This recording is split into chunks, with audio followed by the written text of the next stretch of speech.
Get your hands off my kid. My own voice screams, raw with fury. Two guys in what look like cheap Halloween cop costumes are shoving my teenage son, Jake, into a golf cart. Fake uniforms? Really? How do you even get away with that? This isn't going to end well. For them.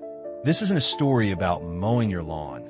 This is about protecting your own, whatever the cost. You're going to want to sit down for this. The scent of wood smoke hangs heavy in the air. A familiar comfort, now tainted with a bitter edge. For years, this 10-acre slice of heaven, nestled just beyond the relentless sprawl of the city, has been my sanctuary. Back before everyone needed a GPS to find the sticks, it was just raw land, whispering pine trees, and the quiet promise of a life lived on my own terms. I raised Jake here, taught him to fish in the creek, to respect the rhythm of the seasons. We built a life of quiet contentment, far from the clamor and the judging eyes. The little red barn, rebuilt with my own two hands, still smells faintly of hay and the ghosts of 1,000 childhood games. Then came Green Ridge Estates. Imagine mold consuming a perfect piece of artisan bread, and you've got a decent visual. Cookie-cutter houses lined up like obedient soldiers, manicured lawns that looked more like putting greens than living ecosystems, and decorative street lamps casting an eerie, unnatural glow. But it wasn't the aesthetic assault that truly grated. It was the HOA. That's right, the dreaded Homeowners Association. The unelected governing body of step-forward wives and golf course dictators, ready to dictate which flowers you can plant and how high your grass should dare to grow. Now, here's the kicker. I'm not in their HOA. My land predates their carefully planned community. I never signed anything, never agreed to their rules. But that didn't stop Karen. Oh, Karen, where do I even begin? Karen is the living embodiment of suburban entitlement, the queen bee of the cul-de-sac, a walking, talking meme generator. Picture this. Range Rover with a vanity plate reading Queen, tennis skirts that defy both gravity and good taste, and a voice that could curdle milk at 50 paces. She lives in the biggest house right at the entrance of Green Ridge, a constant reminder to everyone who enters of who is in charge. The day she graced my doorstep with her compliance packet was the day the war began. According to Karen, my tool shed was aesthetically non-compliant, my chickens were in noise violation, and my perfectly normal teenage son was unregistered. I kid you not. I almost choked on my laughter, politely informed her that she had the wrong address, the wrong property, and, quite frankly, the wrong planet. Her smile vanished like a mirage in the desert. From that moment on, my life became a symphony of passive-aggressive notes, anonymous code enforcement complaints, and the occasional mysterious pile of garbage strategically placed near my fence. Classic Karen warfare. I mostly ignored it, figuring she'd eventually get bored. I was wrong. This was a whole different level of insane. Jake was doing his usual morning chores, feeding the chickens, and making sure the fencing was secure. He's a good kid, responsible, and surprisingly patient with our feathered friends. That's when the golf cart appeared, driven by those two goons dressed like they were extras in a low-budget cop show.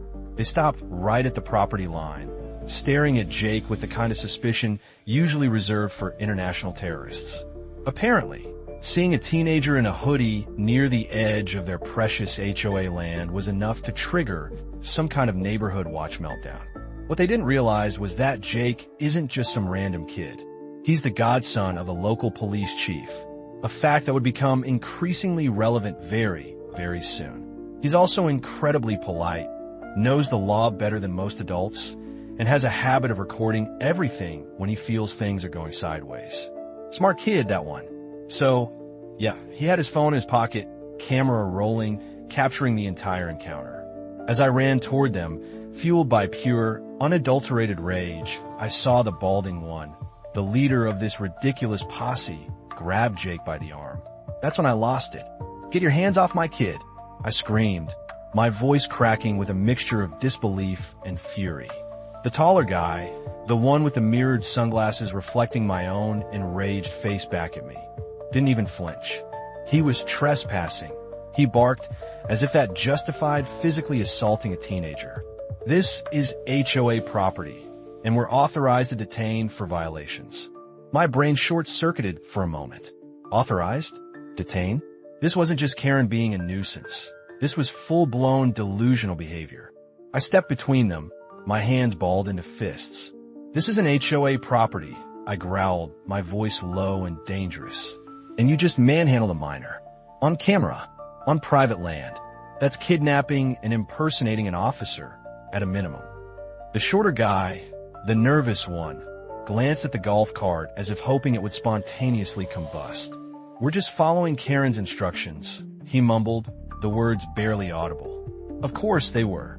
I glared at them, my anger simmering just below the surface. "Get off my property," I said, each word a carefully measured threat. Now, I watched them scurry back to their golf cart, their fake uniforms suddenly looking very flimsy and inadequate. Jake, bless his heart, was trying to play it cool, brushing dirt off his jeans. "I'm good," he said, but I could see the tremor in his hands. "I think they tried to take my phone." He handed it to me, the screen still lit, the footage intact. Oh yes, we had everything. And Karen was about to find out just how expensive her little power trip was going to be. 2 hours later, the sound of her Range Rover heralded Karen's arrival like a twisted suburban siren. She strutted onto my property, clipboard clutched in one hand, her phone glued to the other. The image of entitlement personified. It was clear she was trying to summon every last ounce of authority she could. Her tone was imperious. "Your son was caught trespassing in a restricted zone," she announced, completely bypassing any semblance of a greeting. "He is now banned from all Green Ridge communal areas, and we're assessing a fine of $250 for noncompliance." I raised my eyebrows and gave a slow, deliberate glance at the patch of grass she was referring to. "That's my chicken coop," I said, my voice dangerously calm. "On my land, that you've now trespassed on for the second time today." She blinked, her carefully constructed facade momentarily faltering. "Well," she sputtered, recovering quickly, "we've updated the HOA boundaries to include this area. You'll find it outlined in our spring newsletter." I couldn't help but laugh. "So, you just annexed private property like it's Crimea?" Her nostrils flared. "The board voted. Majority rules. What do you even say to that level of delusional thinking?" That's when Karen handed me the piece de resistance. It was what she claimed was an eviction notice from the HOA, and it was printed in Comic Sans. I am not making this up. Comic Sans. I held it with 2 fingers as if it was a biohazard. "Lady," I said, shaking my head in disbelief, "I'm going to frame this. It's the funniest thing I've seen all month." That's when her face changed. The smugness evaporated, replaced by something colder, darker. "Actions have consequences," she hissed, her eyes narrowed. "You'll see." I locked my gaze with hers, my own anger hardening into resolve. "So does impersonating law enforcement and kidnapping a minor," I retorted. "You'll see too," as she stormed off, leaving a cloud of cheap perfume and simmering resentment in her wake. I made a few strategic phone calls. First, to Jake's godfather, the police chief, who was already furious about the golf cart incident. Then, just for fun, I contacted the FAA. See, Karen had also been flying her drone over our property for the past week, claiming it was to monitor for code violations. What she didn't realize was that you can't just film over private property with audio recording without running into some serious federal trouble. And trust me, her drone had audio. Jake had the footage of her drone hovering over his head while he was feeding the chickens. Her suburban micromanagement was about to escalate into an actual legal nightmare.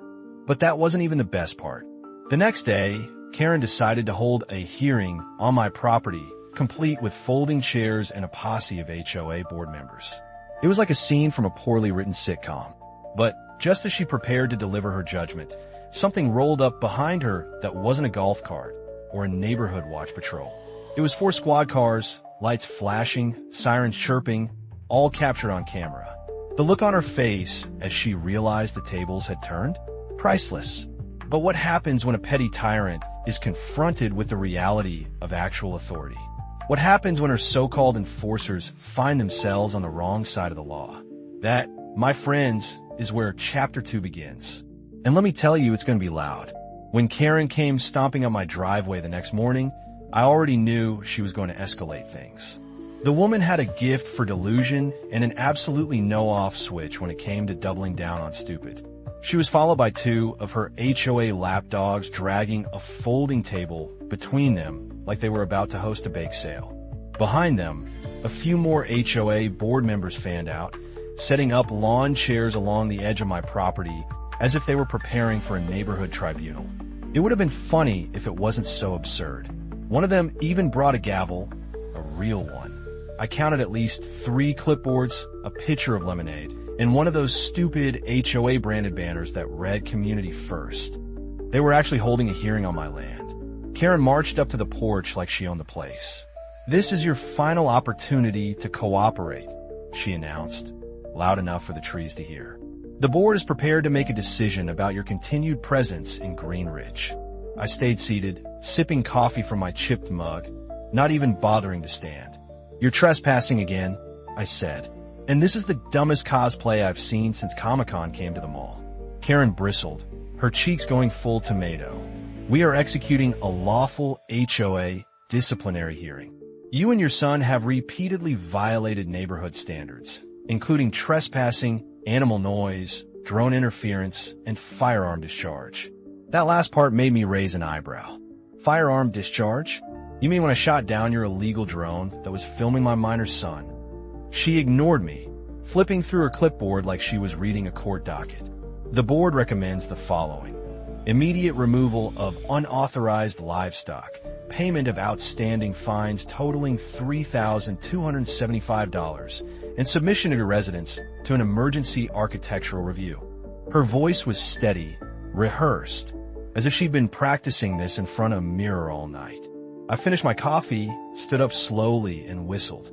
Jake emerged from around the barn, calm and quiet, holding a manila folder. In it were the property records, the boundary surveys, and, just for fun, the footage from his phone. Karen's face twitched when she saw him. "The juvenile may not be present during disciplinary proceedings," she snapped. Jake handed me the folder without a word, but not before giving her a flat, unimpressed look that said everything. He was done playing nice. I took a slow breath. Let's make this real simple. This land is mine. It never has been, never is, and never will be part of your HOA. You have no jurisdiction here. You've trespassed, you've harassed a minor, you've impersonated law enforcement, you've flown illegal surveillance equipment over private property, and now you've set up a mock court on my front lawn like this is some low-budget episode of Judge Karen. Karen's nostrils flared. "We'll see what the sheriff has to say," she spat, signaling to one of her cronies to call. The poor guy looked confused, but pulled out his phone anyway. That was the moment I've been waiting for. I didn't even have to say a word. Just as Karen raised her gavel and banged it dramatically on the plastic folding table, the distinct wail of approaching sirens cut through the morning air. 3 patrol cars turned onto my driveway, gravel crunching under their tires. The HOA board members froze. Karen dropped the gavel. One of the men in the lawn chairs immediately stood up and began folding his seat like he was trying to disappear into it. Jake's godfather, the actual police chief, stepped out of the lead cruiser, adjusting his sunglasses and looking like he just walked off the set of a Western. He took one look at Karen's little kangaroo court and shook his head slowly, like a parent walking in on a kid trying to microwave a spoon. Karen tried to regain control. "Officer, thank goodness. We were just concluding our hearing. This man and his son have been harassing, passing the neighborhood." She didn't get to finish. The chief raised a hand, not to signal her to stop, but to signal his officers to start. "Detain the 2 men in the golf cart," he said. "We have video evidence of them unlawfully detaining a minor yesterday." One officer stepped forward, cuffs already out. Karen's eyes went wide. "Wait, what? No, that's not. Wait, you're making a mistake." "No, ma'am," the chief said, terrifyingly calm. "You made the mistake. Multiple, in fact. And you've done it on camera." The 2 men, Dave and his nervous buddy, were cuffed and read their rights right there next to the lemonade pitcher. Karen tried to physically block them, stepping between the officers and her security detail. "You can't do this. He's HOA security." The chief looked unimpressed. HOA security is not law enforcement. They have no right to detain anyone, especially not a minor on land they don't own, wearing uniforms meant to imitate actual officers. He turned back to her. "You're lucky we're not arresting you too." "But he shot down my drone." Karen blurted out, desperate now. "That's destruction of property." The chief arched an eyebrow. "Did you have authorization to fly over private land?" She faltered. I was ensuring compliance."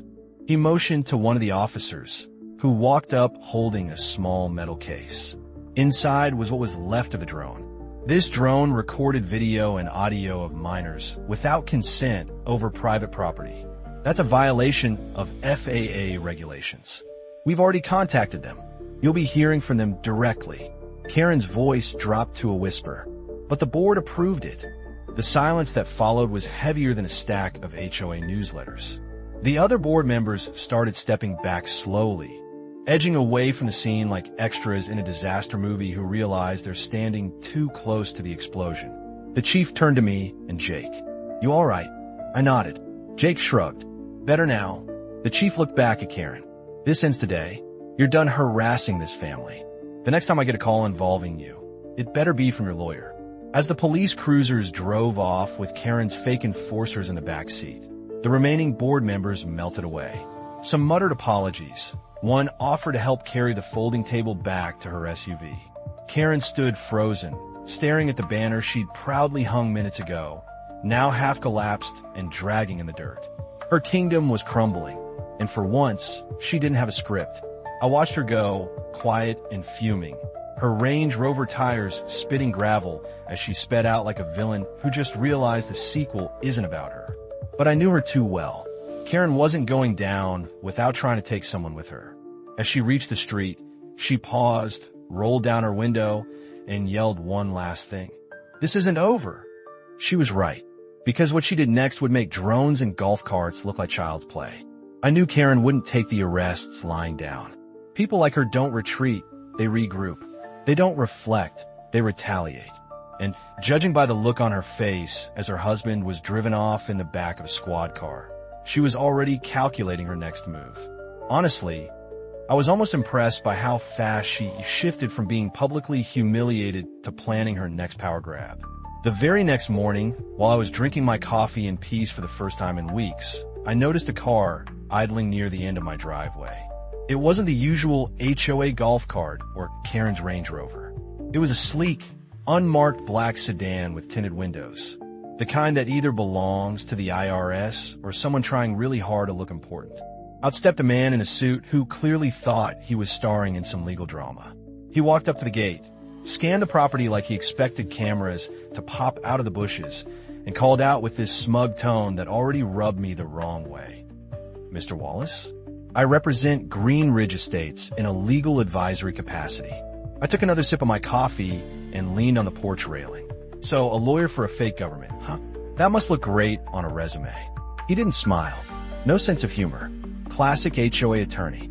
"We'd like to resolve this civilly before further action is required," he said, pulling out a thick envelope and holding it up like it contained nuclear codes. "You are in violation of several community standards outlined in the amended charter of Green Ridge Estates." I didn't move. "I'm not in your HOA," I said. "Your charter means about as much to me as a grocery store flyer." He cleared his throat, clearly annoyed that his script wasn't working. "The HOA board passed a boundary reclassification. Your property now falls within the expanded parameters." I raised an eyebrow. "Let me guess, the board voted and the vote was unanimous?" He nodded, probably proud of that. I laughed, louder than I needed to. "You people really think you can just draw new lines on a map and pretend it's law? That's not how any of this works." He pushed the envelope through the gate, letting it drop to the gravel. "You'll find the lien notice inside, as well as a list of fines. We expect full compliance within 10 business days." Then he turned and walked back to his mystery mobile like he just delivered a death sentence. Jake came out from the barn, wiping his hands on a rag. "More HOA theater?" he asked.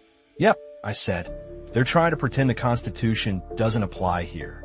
Jake picked up the envelope with 2 fingers, like it was covered in something contagious. "Want me to light it on fire, or Just feed it to the goats. I grinned. Tempting, but no. We're gonna play this by the book. Let them be the clowns. We'll be the ones building the circus tent around them. So, I made another call. Not to the police this time. This one went to my cousin Maddie. She's not just a lawyer. She's the kind of lawyer that makes people sweat just by entering the room. She's handled federal land disputes, corporate takedowns, and once got a judge to apologize for wasting her time. Maddie was thrilled to help. Said she hadn't had this much fun since a chemical company tried to sue her for emotional damage after she crushed them in court. She showed up 2 days later with a briefcase, a whiteboard, and a caffeine-fueled vengeance I hadn't seen since college. We went over everything. Property records, footage, drone violations, even the ridiculous paper trail the HOA left behind. Maddie's eyes lit up like a kid on Christmas morning. "Oh, this is good," she said. "They violated privacy laws, trespassing laws, zoning codes, and depending on how they mailed that fake lien, possibly federal fraud statutes." Jake perked up. "So, we get to sue them?" Maddie smiled. "Oh, honey, we're gonna melt their little plastic throne." Meanwhile, Karen wasn't slowing down. Her next move was to rally the HOA into a mass smear campaign. They started a letter drop around the neighborhood, claiming I was a danger to the community, accusing me of threatening behavior, and implying that Jake was involved in delinquent activity. It was pure slander. One neighbor, a nice older guy named Tom, brought one of the letters over furious. "This is garbage," he said. "We all know you and Jake are the only sane ones in this circus." Turns out Karen had been trying to whip up a mob, hoping to get more people behind her in case the legal stuff backfired. Unfortunately for her, most of the neighbors were just regular people who'd been silently suffering under her rule. Then came the cherry on top. Karen decided to call on the county zoning commission to do a compliance sweep. I watched from the porch as 2 guys in safety vests walked slowly down my driveway, obviously embarrassed to be there. I met them halfway. "Let me guess," I said. "Anonymous complaint?" One of them nodded sheepishly. "We have to respond, even if we know it's nonsense." They did a half-hearted look around, confirmed nothing was out of place, and left me with a printed notice that said, in big letters, "No violations found." I framed it and hung it right next to the front door. Then the FAA called. Apparently, someone, I wonder who, had tried to submit a complaint against me for interfering with civilian aerial equipment. The agent on the line sounded tired. "We already have the footage from your son," she said. "That drone was flying illegally, had unauthorized audio recording, and violated multiple restricted airspace regulations." She paused. "She's not going to like what we send her."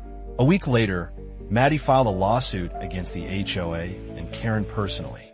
Charges included harassment, attempted extortion, unlawful surveillance, trespassing, impersonation of law enforcement, and defamation of character. Within days, HOA board members started dropping like flies. 2 of them issued public resignations, citing concerns about leadership. One even called me directly to apologize and offered to testify. The lawsuit hit the neighborhood like a bomb. Suddenly, Karen wasn't the queen anymore. She was radioactive. But she still had one last move. I came home late one night and saw flashing lights again. Only this time, it wasn't the cops. It was a tow truck parked right outside my fence and hooked to my truck. My fully paid off, parked in my own driveway truck. I ran out, shouting, demanding to know what was happening.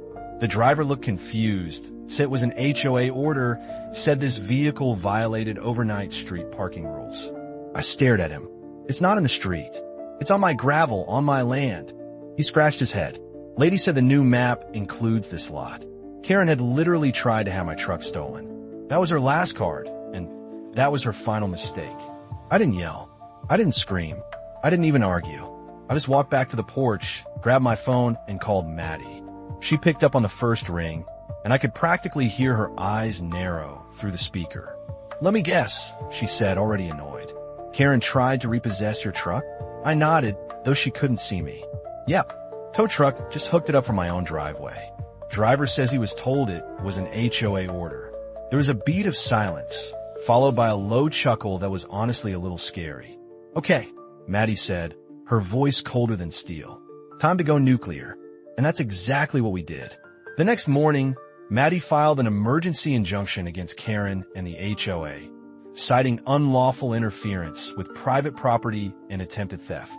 It took less than 6 hours for a county judge to grant it. The order included an immediate cease and desist directive for Karen and the HOA, forbidding any contact, surveillance, or enforcement actions against me or Jake. But that was just the legal appetizer. The real storm was still brewing. Meanwhile, I went to the towing company's main office with the injunction in hand. The manager, a tired-looking guy with a coffee stain on his shirt, took one look at the paperwork and nearly turned inside out. She said it was legit. He muttered, clearly regretting every moment of his involvement. She even had some kind of ID badge, said you were in HOA violation and the car was parked illegally. I asked him to describe the badge. His face twisted. Honestly, it looked homemade. Laminated pouch, clip-on, like a kid's school project. Of course it did. They returned my truck without argument, and I left with a written apology and a security cam screenshot of Karen standing there, arms crossed, as the driver loaded up my vehicle. I sent it to Maddie. She sent it to the county prosecutor. Then came the FAA report. Turns out Karen had been flying not one, not two, but 3 drones over the past 6 months. 2 of them were equipped with audio recording, 1 with thermal imaging. She had flown over homes, backyards, and in one case, recorded footage of a family barbecue that included children in swimsuits. That detail alone was enough to make the agent stop smiling. She violated half a dozen federal laws and more than a few moral ones. They fined her heavily, and that was just the start. There was a potential criminal charge being evaluated, pending further review of the footage she had collected and how it was stored. By now, the Green Ridge HOA was hemorrhaging. Board members were resigning in waves. The newsletter stopped showing up. The golf cart patrols vanished.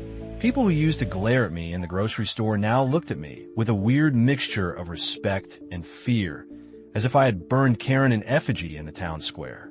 The best part? I didn't have to lift a finger. Karen had done it all herself. All I had to do was stand still and let her run face first into the brick wall of consequences. But I wasn't finished.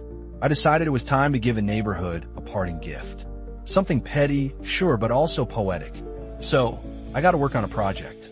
I called in a buddy who does custom woodwork and commissioned a 12-foot tall hand-carved wooden rooster. It was glorious. Wings flared, beak open mid-crow, carved from red cedar, so rich, almost glowed in the sunlight. We mounted it right on the edge of my property, facing Karen's yard. At the base, I added a bronze plaque that read, "In loving memory of HOA tyranny. May she drone in peace." I unveiled it on a Saturday morning, the same time Karen used to hold her ridiculous community improvement briefings that nobody ever asked for. Jake set up lawn chairs. A few neighbors came by with coffee. Some even brought muffins.